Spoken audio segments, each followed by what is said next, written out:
സ്വർഗീയനാദം ശ്രവിക്കുന്ന എല്ലാ മാന്യ സ്നേഹിതർക്കും പ്രഭാതവന്ദനങ്ങൾ അറിയിക്കുന്നു. ഈ പുതിയ ദിവസം കാണുവാൻ ദൈവം നമ്മുടെ ആയുസ്സിനെ ദീർഘമാക്കി തന്നതിനായി ദൈവത്തിന് നന്ദി പറയാം. 46-ാം സങ്കീർത്തനം 1-ാം വാക്യത്തിൽ നാം ഇങ്ങനെയാണ് വായിക്കുന്നത്: ദൈവം നമ്മുടെ സങ്കേതവും ബലവുമാകുന്നു, കഷ്ടങ്ങളിൽ അവൻ ഏറ്റവും അടുത്ത തുണയായിരിക്കുന്നു. ഇത് വളരെ അനുഗ്രഹകരമായ ഒരു വേദഭാഗമാണ്. കഷ്ടങ്ങളിൽ ഏറ്റവും അടുത്തു വരുന്ന കർത്താവിനെ ഈ വാക്യത്തിലൂടെ കോരഹുത്രന്മാർ വെളിപ്പെടുത്തുകയാണ്. നമ്മുടെ കഷ്ടതയുടെ സമയത്താണ് വാസ്തവത്തിൽ നമുക്ക് സഹായം ആവശ്യമായിട്ടുള്ളത്. നമ്മുടെ സുഖകാലത്ത് ഒരുപക്ഷെ നമുക്ക് അനേക കൂട്ടുകാരുണ്ടായിരിക്കാം. എന്നാൽ സങ്കടത്തിൻ്റെ കാലത്ത്, കഷ്ടതയുടെ കാലത്ത് കൂട്ടുകാരുടെ എണ്ണം വളരെ കുറവായിരിക്കും എന്ന് കവിവാക്യം തന്നെ പറയുന്നുണ്ട്. സുഖത്തിലുണ്ടാം സഖിമാരനേകം, ദുഃഖം വരുമ്പോൾ പുനരാരുമില്ല എന്നാണ് കവിവാക്യം. അതുകൊണ്ട് സന്തോഷത്തിൻ്റെ കാലത്ത് ധാരാളം കൂട്ടുകാർ ഒരു പക്ഷെ നമുക്കുണ്ടായെന്ന് വരാം.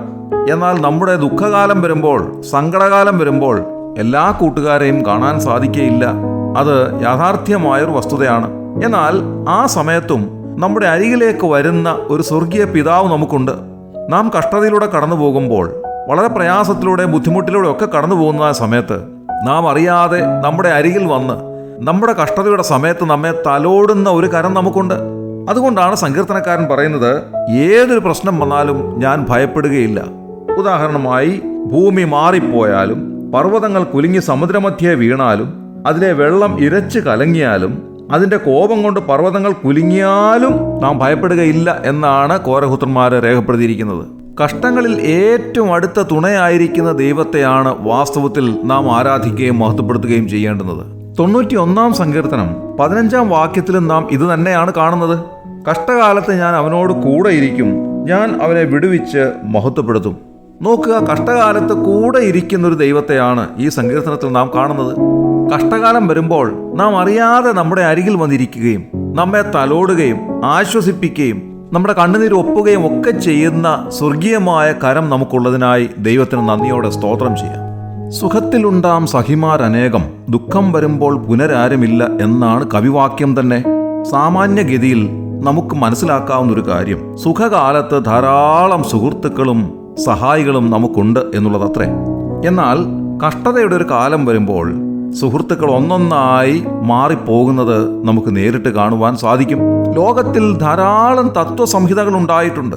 ഈ തത്വസംഹിതകൾക്കോ പുരാണേതിഹാസങ്ങൾക്കോ നൽകുവാൻ സാധിക്കാത്ത ഒരു വലിയ സഹായം ഈ ദൈവവചനം നമുക്ക് നൽകുകയാണ്. അതാണ് ദൈവവചനത്തിന്റെ പ്രത്യേകത. ഈ ദൈവവചനം സകല മനുഷ്യരെയും കാണിച്ചു തരുന്ന ഒരു വലിയ കാര്യമുണ്ട്. അത് കർത്താവായ യേശുക്രിസ്തുവിലൂടെയുള്ള വിലയേറിയ രക്ഷയാണ്, നമ്മുടെ ആത്മരക്ഷയാണ്. അത് നാം ജീവിച്ചിരിക്കുമ്പോൾ സാധിക്കേണ്ടുന്നതായ കാര്യമാണ്.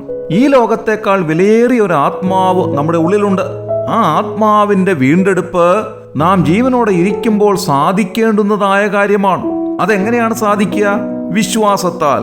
ഒരു പൈസ പോലും മുടക്കാതെ വിശ്വാസത്താൽ മാത്രം സാധിക്കുന്ന ആത്മരക്ഷയെ സംബന്ധിച്ച് തിരുവെഴുത്ത് നമ്മോട് പറയുകയാണ്. എത്രയോ ലക്ഷക്കണക്കിന് രൂപ മുടക്കി ആത്മരക്ഷയ്ക്ക് വേണ്ടി എന്തെല്ലാമോ കാര്യങ്ങൾ ചെയ്യുന്ന ധാരാളം പേരെ നമ്മുടെ ചുറ്റുപാടുകളിൽ നാം ദിവസേന കണ്ടുകൊണ്ടിരിക്കുന്നു. എന്നാൽ ദൈവവചനം ആധികാരികമായി പറയുന്നത് വിശ്വാസത്താൽ നമുക്ക് പ്രാപിക്കാവുന്ന ഒരു വിലയേറിയ കാര്യമാണ് ആത്മരക്ഷ. ആരെയാണ് നാം വിശ്വസിക്കേണ്ടത്? കർത്താവായ യേശുവിനെ നാം വിശ്വസിക്കണം. അവിടുന്ന് ദൈവമായിരുന്നു. എന്നാൽ സകല മനുഷ്യവർഗത്തിന്റെയും പാപത്തിന് പരിഹാരം വരുത്തുവാൻ അവിടുന്ന് കാൽവറി ക്രൂശിൽ യാഗമായി അർപ്പിക്കപ്പെട്ടു. ആ കർത്താവായ യേശുക്രിസ്തുവിൽ ആരെ വിശ്വസിക്കുന്നുവോ അവർക്ക് നിത്യരക്ഷ ലഭിക്കുന്നു, അവരുടെ ആത്മാവിന് മോക്ഷം ലഭിക്കുന്നു. മരണാനന്തരം അവർ ദൈവത്തോടുകൂടെ നിത്യത മുഴുവൻ വാഴുന്നു. അങ്ങനെയുള്ളവർക്ക് കർത്താവ് അവരുടെ കഷ്ടങ്ങളിൽ ഏറ്റവും അടുത്ത തുണയായിരിക്കുന്നു. ഈ കർത്താവിനെ വിശ്വസിച്ച് അനുഗ്രഹീതമായ ജീവിതം നയിക്കുവാൻ കർത്താവ് നിങ്ങളെ സഹായിക്കട്ടെ. ദൈവനാമം ഇന്നുവന്നേക്കും വാഴ്ത്തപ്പെടുമാറാകട്ടെ. ആമേൻ. പ്രത്യാശയുടെ പുത്തൻ പ്രഭാതത്തിൽ സ്വർഗപിതാവിന്റെ ഇമ്പസ്വരവുമായി സ്വർഗീയനാദം, ദ ഹെവൻലി വോയിസ്.